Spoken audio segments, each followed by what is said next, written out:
الحمدللہ رب العالمین والصلاة والسلام علی سیدنا محمد وعلی آلہ واصحابہ اجمعین، اما بعد فاعوذ باللہ من الشیطان الرجیم، بسم اللہ الرحمن الرحیم۔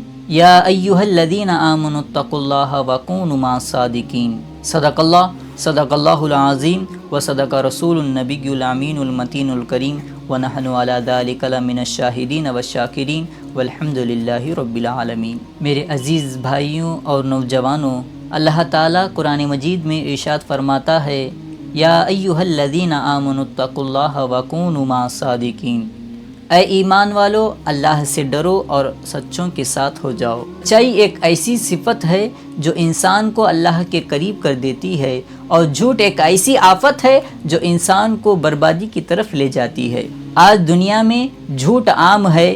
ہر شخص فائدے کے لیے، لالچ کے لیے یا اپنی غلطی چھپانے کے لیے جھوٹ بولتا ہے، مگر یاد رکھو، جھوٹ وقت کے طور پر بچا دیتا ہے لیکن ایمان کو کمزور کر دیتا ہے۔ صحیح بخاری و مسلم کی حدیث پاک ہے، حضور نبی کریم صلی اللہ تعالی علیہ وسلم نے ارشاد فرمایا، سچائی نیکی کی طرف لے جاتی ہے اور نیکی جنت کی طرف لے جاتی ہے، اور جھوٹ برائی کی طرف لے جاتا ہے اور برائی جہنم کی طرف لے جاتی ہے۔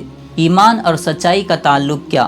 ایمان زبان سے لا الہ الا اللہ کہنے کا نام نہیں، بلکہ ایمان دل کے اندر یقین، سچائی اور وفاداری کا نام ہے۔ اگر دل سچا ہو تو زبان خود سچی بن جاتی ہے، اگر نیت صاف ہو تو اعمال میں برکت آ جاتی ہے۔ اللہ تعالیٰ کے نزدیک سب سے محبوب بندہ وہ ہے جو سچ بولے، خواہ نقصان ہی کیوں نہ ہو، کیونکہ اللہ تعالیٰ اس کے نقصان کو رحمت میں بدل دیتا ہے۔ سچ بولنے والا انسان دنیا میں شاید تنہا رہ جائے لیکن آخرت میں وہی کامیاب ہوگا۔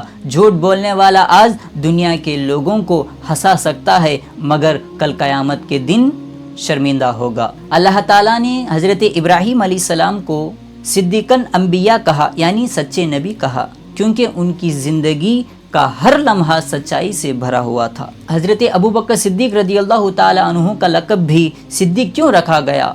کیونکہ وہ ہر موقع پر سچ کے ساتھ کھڑے رہے، چاہے پوری دنیا انکار کر دے۔ اس لیے اے نوجوانوں، اگر تم چاہتے ہو کہ تمہارے والدین تم پر فخر کریں، تمہارے دوست تمہاری عزت کریں اور اللہ تعالیٰ تمہیں دنیا و آخرت میں کامیاب کریں، تو اپنی کردار میں سچائی لاؤ۔ سچائی تمہارے ایمان کو مضبوط کرے گی اور تمہارے چہرے پر نور لائے گی۔ جھوٹ بولنے والا شخص خود کو چالاک سمجھتا ہے مگر دراصل وہ خود اپنے آپ کو دھوکہ دے رہا ہے۔ اے نوجوانوں، سچائی اختیار کرو، چاہے نقصان اٹھانا پڑے، کیونکہ اللہ تعالیٰ تمہارے ساتھ ہے اور جو اللہ کے ساتھ ہے اسے کوئی نقصان نہیں پہنچا سکتا۔ آئیے اللہ تعالیٰ سے دعا کرتے ہیں، ہم سچ بولنے اور سچ پر قائم رہنے اور سچائی کے راستے پر چلنے کی توفیق عطا فرما۔